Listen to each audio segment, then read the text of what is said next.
सभी साथियों को क्रांतिकारी जय भीम। साथियों, मैं हूं एडवोकेट सुजीत सम्राट, राष्ट्रीय अध्यक्ष नीली क्रांति।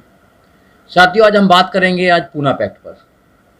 24 सितंबर 1932 को बाबा साहब डॉक्टर अंबेडकर और महात्मा गांधी के बीच में एक समझौता हुआ, एक एग्रीमेंट हुआ, जिसको बोलते हैं पूना पैक्ट। क्या है पूना पैक्ट, आज हम बात करेंगे। और पूना पैक्ट नर्मदा जेल, जो सेंट्रल जेल थी पुणे के अंदर, उसमें आज के दिन ही हुआ। पूना पैक्ट से पहले हम बात करेंगे कम्युनल अवार्ड की। क्या था वो कम्युनल अवार्ड, जिससे कि परेशान होकर महात्मा गांधी नर्मदा जेल के अंदर एक अनशन पर बैठ गए, फास्टिंग पर बैठ गए कि मैं जब तक नहीं उठूंगा, जब तक ये जो कम्युनल अवार्ड है ये ख़त्म नहीं हो जाएगा। ये 16 अगस्त 1932 को जो ब्रिटिश के प्रधानमंत्री थे उस समय के, रामसे मैकडोनाल्ड, उन्होंने कम्युनल अवार्ड घोषित किया। और उस अवार्ड के अंदर जो डिप्रेस क्लास थी उनको 2 वोट का अधिकार दिया। एक वोट का अधिकार वो अपने जो कैंडिडेट था उसको डाल सकते थे, वो चुन सकते थे, और एक वो वोट डालते थे जो दूसरा कैंडिडेट होता था। इट मीन्स कि वो डबल वोट का उनको प्रोविजन मिला। मगर ये महात्मा गांधी जी को पसंद नहीं था।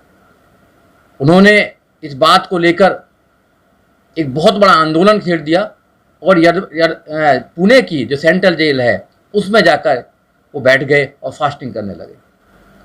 जो गोल टेबल कॉन्फ्रेंस थे, राउंड टेबल कॉन्फ्रेंस 1930, 31, 32 की, बाबा साहब डॉक्टर अम्बेडकर के जो आर्गूमेंट थे अपने समाज को लेकर, डिप्रेस क्लास को लेकर, तो जो ब्रिटिश सरकार के प्रधानमंत्री थे वो बाबा साहब डॉक्टर अम्बेडकर के आर्गूमेंट से वो प्रभावित हुए और उन्होंने ये कम्युनल अवार्ड दिया। तो गांधी जी को ये पसंद नहीं आया, उन्होंने विरोध करना शुरू कर दिया वहीं पर। और विरोध भी इतना किया कि वो जब इंडिया आए, पुणे के जब बंदरगाह पर उतरे, तो ब्रिटिश सरकार को ये मालूम था, उनको ये डाउट था कि गांधी जी कुछ यहाँ पर बवाल करेंगे, तो उनको वहाँ से अरेस्ट कर लिया गया और नर्मदा सेंट्रल जेल पुणे में उनको डाल दिया गया। फिर गांधी जी ने जेल के अंदर से ही एक आंदोलन किया और एक वहाँ से फास्टिंग की और बाबा साहब डॉक्टर अम्बेडकर का अगेंस्ट वहाँ पर षड्यंत्र किया।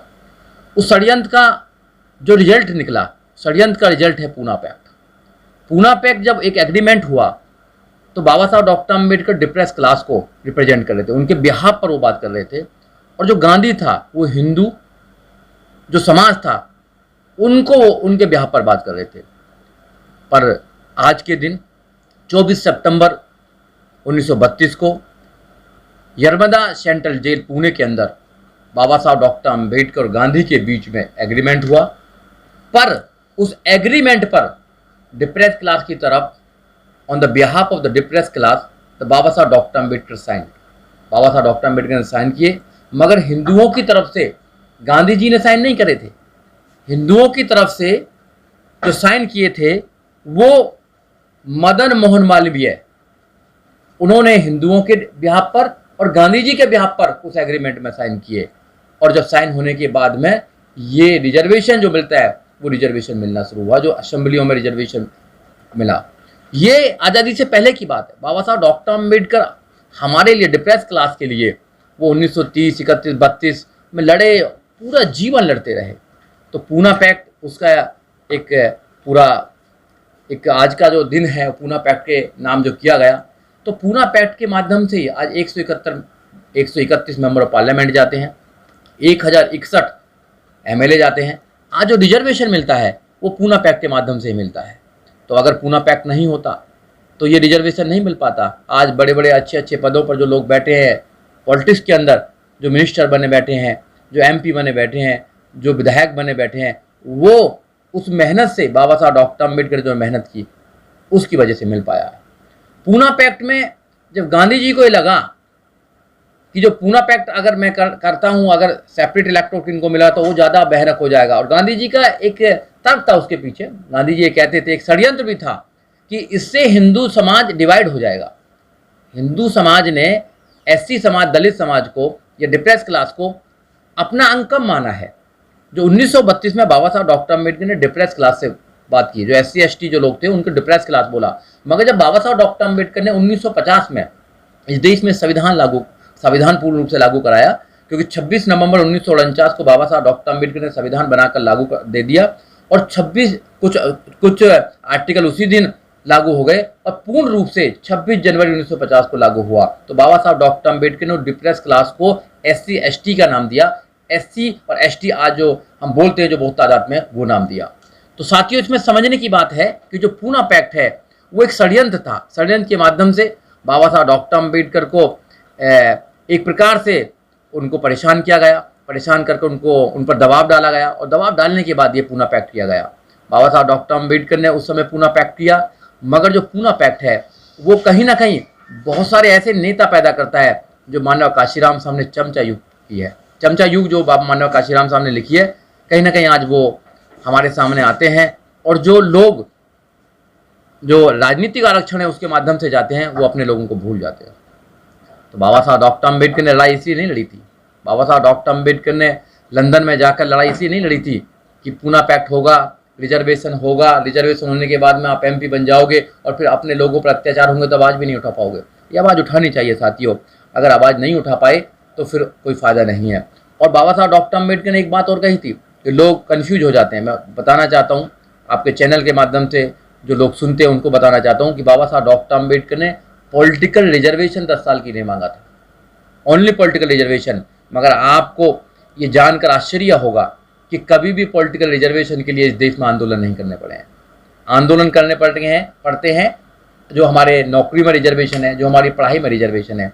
ये पढ़ाई का जो रिजर्वेशन है, नौकरी का रिजर्वेशन है, वो नहीं देना चाहते आपको, कि अगर वो देंगे तो आप पढ़ेंगे और पढ़कर आप जवाब आप देंगे, तो क्योंकि जो पढ़ता है वो आगे बढ़ता है, वो लड़ता है।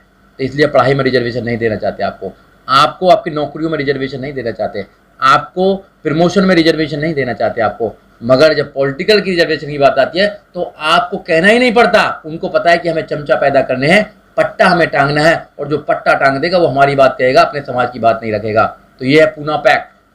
मगर हमारी आज के दिन पूना पैक्ट के माध्यम से जिन लोगों को वहाँ पहुँचने का ये मौका मिला, आज जब संविधान में ये प्रोविज़न रखा गया, तो उनसे हमारी अपील भी है कि बाबा साहब डॉक्टर अम्बेडकर को कम से कम आप जाने। और बाबा साहब डॉक्टर अम्बेडकर जो चाहते थे देश में, इस देश को समता, मैत्रिक, भाईचारे की देश बनाना चाहते, इस देश को स्वतंत्रता के नाम पर आगे बढ़ाना चाहते थे, इस देश को सोने की चिड़िया बनाना चाहते थे। और मैं आपसे कहना चाहता हूँ कि जब तक बाबा साहब डॉक्टर अम्बेडकर का संविधान इस देश में लागू नहीं होगा, जब तक ये देश महान नहीं बन सकता है। क्योंकि आपने देखा होगा जब भी विदेश से लोग आते हैं, चाहे वो इब्राहिम लिंकन हो, चाहे बहुत सारे और भी लोग हों, लोगों ने बाबा साहब डॉक्टर अम्बेडकर के संविधान को अच्छी तरह से पढ़कर बताया है कि इंडिया के अंदर कोई सबसे ज़्यादा बढ़िया कोई चीज़ है तो भारत का संविधान है। भारत का संविधान हर उस व्यक्ति को ये अधिकार देता है जो लाइन में सबसे पीछे खड़ा है, कि उसका बच्चा इस देश के अंदर जिस पद पर भी जाना चाहता है, वो IAS बनना चाहता है तो IAS बन सकता है, वो इस देश के अंदर मिनिस्टर बनना चाहता तो मिनिस्टर भी बन सकता है, वो इस देश के अंदर प्रधानमंत्री बनना चाहता तो प्रधानमंत्री बन सकता है। मगर उस देश के संविधान को, खूबसूरत संविधान को ख़त्म किया जा रहा है। तो साथियों, आपको समझना होगा कि संविधान को बचाना है।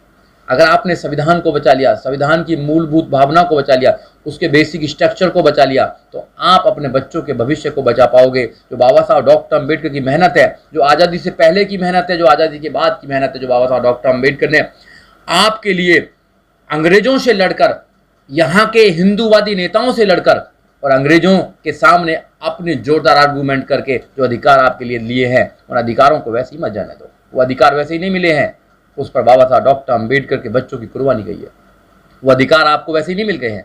उन अधिकारों के लिए बाबा साहब डॉक्टर अम्बेडकर ने एक भी मिनट वेस्ट न करके जीवन के 65 साल बाबा साहब डॉक्टर अम्बेडकर जिए, और ज़्यादातर टाइम बाबा साहब डॉक्टर अम्बेडकर ने हमारे आज़ादी के लिए, हमारे संघर्षों के लिए, हमारे अधिकारों के लिए लड़ाई लड़ी है।